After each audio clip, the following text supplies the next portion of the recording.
This is Better Business Coach, session number 23. This is the Better Business Coach Podcast, your source for critical sales training, proven education, and actionable worksheets. All downloadable for immediate use. We work hard so you don't have to. Now your host, the rapid growth guy himself, Matthew Pollard. Hello everyone and welcome back to Better Business Coach. My name's Matthew Pollard and as always, I am your rapid growth guy. Today, I'm going to be giving away yet another worksheet. And this is the worksheet you do about fourth with a client and it's called Get to Know Yourself. Now, this specific document is actually so you can get to understand your client on a deeper level, and so the client can understand themselves on a deeper level. So before I get started, I just want to ask again, if you haven't already, please hop on to betterbusinesscoachpodcast.com, click on the iTunes link, and make sure you post a review on iTunes. And I also want to make sure that you guys are getting the full value out of this podcast. If you don't know, you can access much more notes on each one of the segments that I'm talking about by going to betterbusinesscoachpodcast.com and clicking on any of the sessions in the jukebox that you'll see there. You can click on read more and it will take you to a much bigger series of session notes. And some of it is actually things that I don't cover in the time I have on the podcast. So look, I don't want to waste any more of your time. Let's get straight into this worksheet. Okay, everyone. So this is the Get to Know Yourself worksheet. And it's important to make clear, again, this is a video podcast. So if you're listening to this in audio, you may want to track back to it later at betterbusinesscoachpodcast.com. You'll see a jukebox. Just click on episode 23 and you'll be able to click on read more and that'll allow you to access the video. You'll also be able to find it on YouTube or by going back to iTunes and typing in Better Business Coach Podcast and clicking on the video version. You'll also be able to download this worksheet so you can use it straight away with your clients at matthewpollard.guru/BBC023. Okay, so the first thing I want to make clear about this worksheet is you may choose not to use it. It can be conceived as life coaching. So as a result, use your own discretion. I tend to find that small businesses absolutely love it. However, some corporates really think it's life coaching and it doesn't apply to them, and therefore you lose a bit of rapport by doing it. Again, I've had a lot of corporate clients that have relished it, and as a result, I am telling you not to disregard it with corporate, but use your discretion to decide which times to use it and which times not to. And the reason why this form is so great is it gets people to think about things that they potentially have never thought about before. And it can take up to an hour to do because people really love talking about themselves. And this form gets them to answer questions about themselves that they perhaps have never vocalized before, and that's why it works so well. So let's look at the first question. What do you enjoy doing? They may need time to think about this because it may not be something that they've thought about before. So embrace the skill set that we discussed in BBC 009 or episode 9, where we talked about active listening. Give them the time they truly need to answer that question. Again, it may be something they'll be able to answer. They just need some time to think about what the answer would be. Again, this question, and this is why I'm talking about corporate, could be perceived as life coaching, and that's why you want to use your discretion as to whether or not you use this form or not. The next question is what makes you happy? And what you're really trying to understand here is whether they like external rewards or they like to be intrinsically motivated. What I mean by that is, do they like to make money?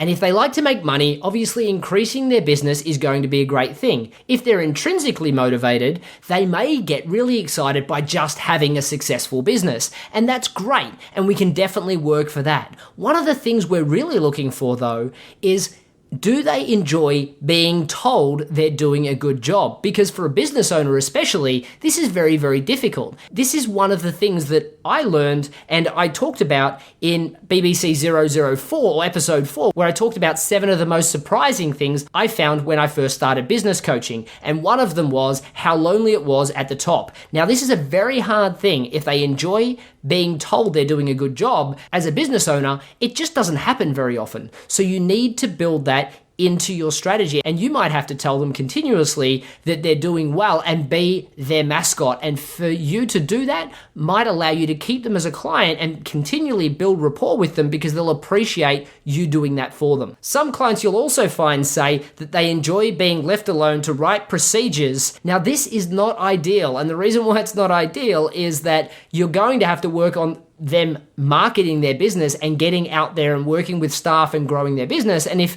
they don't enjoy doing any of that and they want to be internal all the time, you might need to do some life coaching to make sure that they decide that they want to go out and they want to start talking to clients. So let's scroll down to the next questions.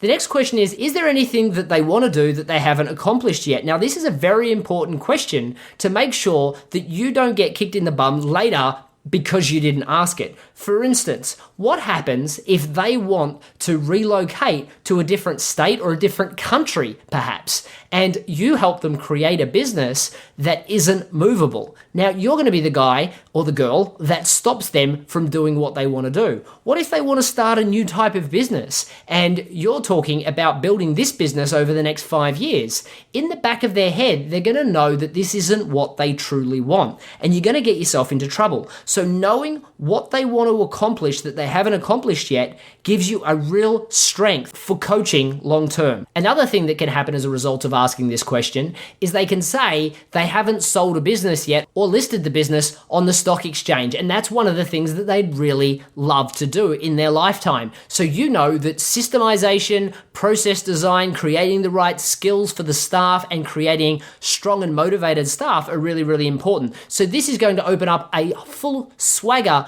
of different coaching opportunities that you wouldn't have perhaps known before. The next question is, where would you like to spend more of your time and doing what? Now, this is another way of asking the question that we asked above, because sometimes when you ask a question in a different way, you get a different response, or you allow somebody to rethink the same response and you get different answers as a result. So here, perhaps they say that they'd like to spend their time on the holidays more or out with their family more. So again, if you're going to coach them and you're going to be coaching them to grow their business, you need to know that there's a conflict there, and you need to make sure that you manage that, because the last thing you want to do is help them grow a business that's obligating them to stay in the business 50 hours a week when they want to be home and watching their kids' dance recitals. That's the last thing that you want to do. So you need to be aware of these things as soon as possible. The next question is, what would you do if you could do anything you wanted without limits? And you'd be surprised. So many of these business owners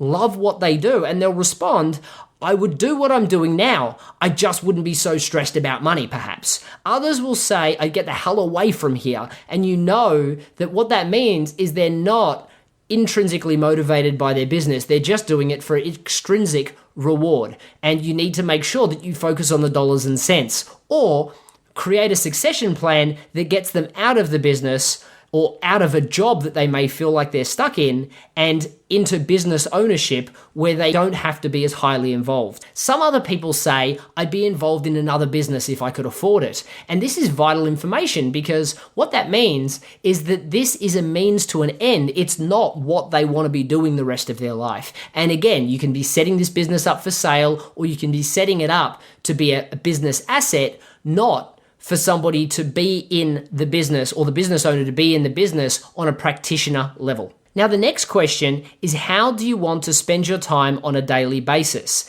And here you'll get great information about where their motivators are. For instance, they might say that they want to do the gym and then go for a walk in the morning. They may say that they want to do writing all the time. They may say they really want to get into the media and they really love talking to people. So they'd love to do that more often on a daily basis. And other people say that they really want to get home by 3 o'clock every day, again, so that they perhaps can go and see their kids grow up a little bit more. Now, if you haven't listened to BBC 004, I talk about the shocks that I had when I first learned to be a business coach. And one of the major shocks for me was the fact that people didn't have the same views about business that I did. For instance, I wanted to create rapidly growing businesses and dedicate all of my time, especially when I was younger, to doing that. And what shocked me when I started business coaching was that other people didn't have that motivator. They wanted to earn enough money by 3 o'clock and then go home. And even if it was the best opportunity in the world, they didn't care. They wanted to go home to their family as soon as 3 o'clock hit, no matter what was going on. So now let's move down to the next question. Here, what we're trying to do is we're just trying to get the priorities of the person straight so we understand them in a lot fuller way. So the question is, what is most important to you at this time of your life? Because the reason why we ask at this time of your life is, for instance, for me, I used to be a single guy and used to have lots of time and would allocate 80 hours a week to running a business. Now I have a girlfriend. I don't want to be working 80 hours a week. I want to be working 40 at a maximum because I want to spend as much time with her as possible. Now, obviously, getting this podcast into New and Noteworthy, I've had the opportunity cost of spending time with her to make sure I can provide you guys enough content so that you provide me those fantastic reviews that you've been sending through. However, as a whole, I like to be able to provide about 40 hours worth of work. I like that to earn my income, and then I like to spend the rest of the time with my friends and family. So that's me. And again, it's important not to project what your values are onto them. So what I do is I just simply say, out of family, a new career, your business, better health, physical fitness, more money, more time for yourself, which one of those do you value the highest? And then I get them to tell me, and then we go through the list, or I can hand them the sheet and tell them to number them based on whichever is their highest priority, and start with number 1 and work their way down to number 7. And by the time that they've done that, I've got a good indication that perhaps they want more money and they're willing to work as hard as possible to achieve that. For instance, I had a client just recently that had a wonderful technology and they didn't care how many hours they worked. They needed to make money. Other people will tell me with no hesitation, they're happy to work. However, their primary focus is making sure they get home to the kids at 3, 4, 5 o'clock or seeing their kids grow up. Now, I should make clear that there's quite a few of these questions where a client can tangent and talk for half an hour. Now, remember what you're charging. It's important that you ask the questions, but if they tangent too far, you get them back on topic. Because again, if they spend 2 hours talking about this and you're charging X number of dollars per hour, they're going to think, well, what did I really get out of this session? I enjoyed talking about myself, but I got no real outcome. And that's why this is still part of the initial sessions, but we need to get through it so that we can start to offer value. Now, they're going to appreciate the fact that they're going to be finding themselves in a lot of ways during this worksheet. But again, we need to move on if they tangent because we don't want to waste their time. The last question is, what would I like to be doing 10, 20, or 30 years from now? You may find that they say they want a new career. You may find that they've sold this business in their head in 2 years' time. You may find that they want to be living in a different country. And this gives you a great understanding of what they want. The other thing that can be instrumental for you as a business coach is if they say they want to sell the business, then you're talking succession planning. Again, we're talking procedures, we're talking about systems, we're talking about the right staff to prepare the business for sale. Succession planning is one of the most highest price tag things you can do as a coach to ensure that you get the client where they need to be to get the outcome that they so desire. You're not doing them any disservice by doing all of that work for them if it's what they truly want. Okay, everyone, that was the Get to Know Yourself worksheet. Now, I hope you can see how vital this is at building rapport with your clients. They will see you as being able to fully understand them, and now they'll be so happy because they'll fully understand what they want as well, and you'll be able to work together so much more congruently as a result. This specific worksheet you'll still be doing within the initial sessions, so it'll allow you to create such a bond that all future sessions will be so much more powerful. Now, again, if you haven't already, please take a second to post your review on iTunes to allow us to get higher in new and noteworthy. It really does only take a second, and your support would be greatly appreciated. However, until next time, thank you very much, and I'll see you very soon. Cheers. Thanks for listening to the Better Business Coach podcast. Head over to matthewpollard.guru for links, recaps, and any downloadable templates mentioned in this and every show. Also, if you've not already rated our new podcast in iTunes, we'd love your support. Simply leave a review and the star rating you think worthy. Hey, and don't forget to subscribe so you don't miss a thing. Thank you in advance, and see you next time.